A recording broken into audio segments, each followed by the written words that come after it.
Hello, Sim here. In this video I'm going to give you my thoughts on E3 and all the subsequent drama, along with my thoughts on the cloud and dedicated servers for Ghost. So as you probably all know, Sony wiped the floor with Microsoft at E3 in two key areas: used games and price. If you saw my previous thoughts video on the tech breakdown, you would know that Sony has the superior hardware, and it being Sony, one would think a PS4 would come at a premium price. But no! It's £100 cheaper than an Xbox One, delighting cash-strapped gamers and, more importantly, parents. Okay, now I know some of you will rightly point out that the Xbox One comes with a Kinect, and that would explain the price.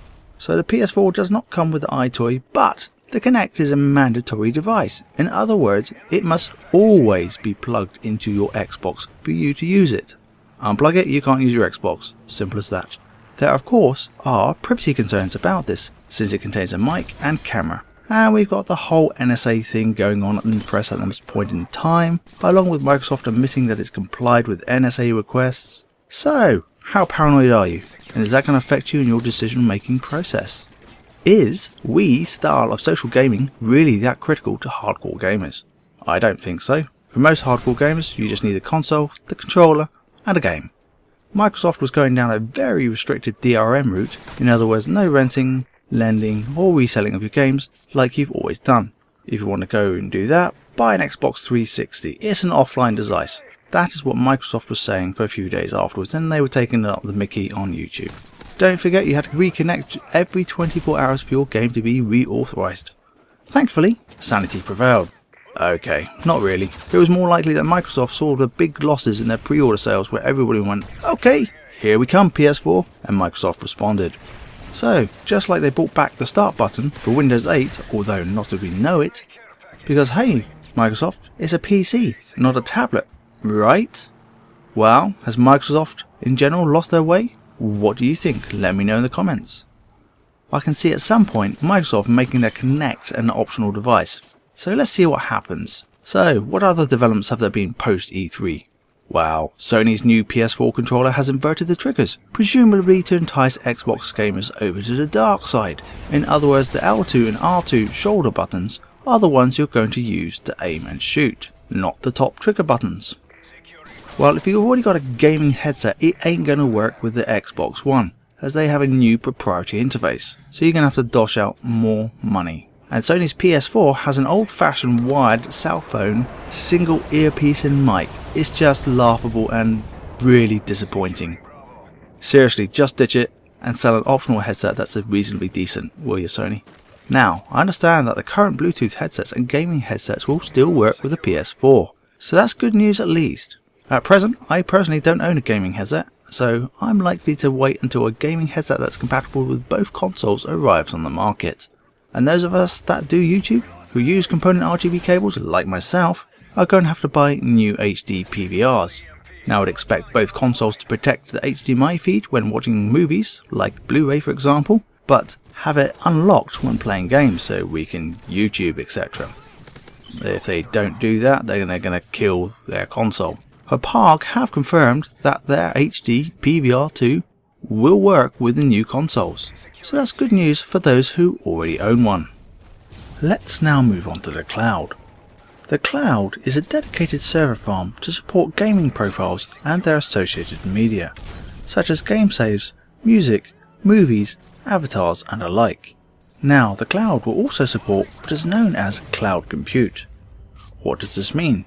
Well, it means for a big immersive online player worlds, or perhaps even smaller ones, things that need to be computed but without needing an immediate answer can be farmed out to the cloud, and therefore that bit of computing can be offloaded from your main console. Anything that needs immediate computation will still be done on your console. Now this all sounds well and good, but it does complicate game development for those game developers wishing to exploit it, and I would not be surprised if there are a few teething issues along the way. Marketing people love to use new buzzwords like the cloud. Typical salespeople blur multiple things together, right or wrong. But it sounds cool, so you'll buy it, right? The cloud will be used to support all this smart glass style of apps that run on your tablet or mobile to allow you to interact with your gaming profile or game, etc. But will your dedicated servers for Battlefield 4 really truly exist within what the marketing people are calling the cloud? Or are they going to exist in their own server farm? Which I suspect is more likely. And it can probably be argued that they are part of the cloud too. So you're going to have different groups of servers within the cloud supporting different things. And people are naturally jumping to, woohoo, CoD is going to have dedicated servers. And that brings me onto my next topic. Ghost, the next Call of Duty, will it or will it not have dedicated servers? I think the simple answer is no, and I will explain why. Yes, they will have dedicated matchmaking servers, but that is it. So hear me out first before shooting me down in flames. Okay, so first of all, we all know that Ghost is coming out on both present and future consoles.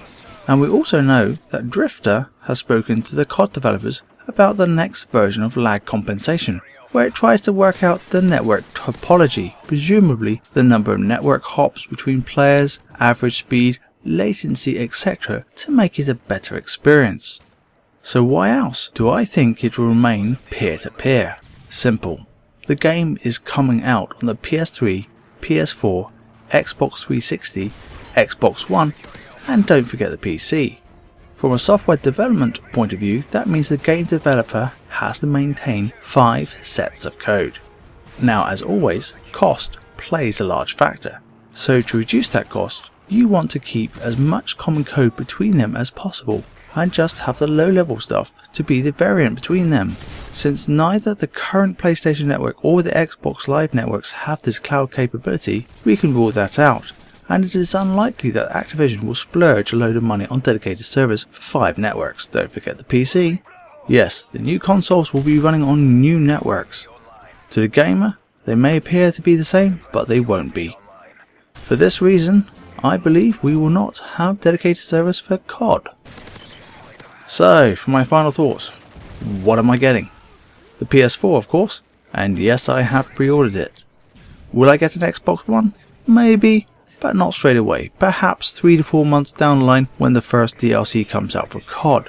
But I will have to wait and see how the Xbox console and any other developments play out. As always, if you found the video informative, please leave a like, feel free to leave a comment, and to stay in touch with my latest vids, subscribe. Until next time, this has been Sim.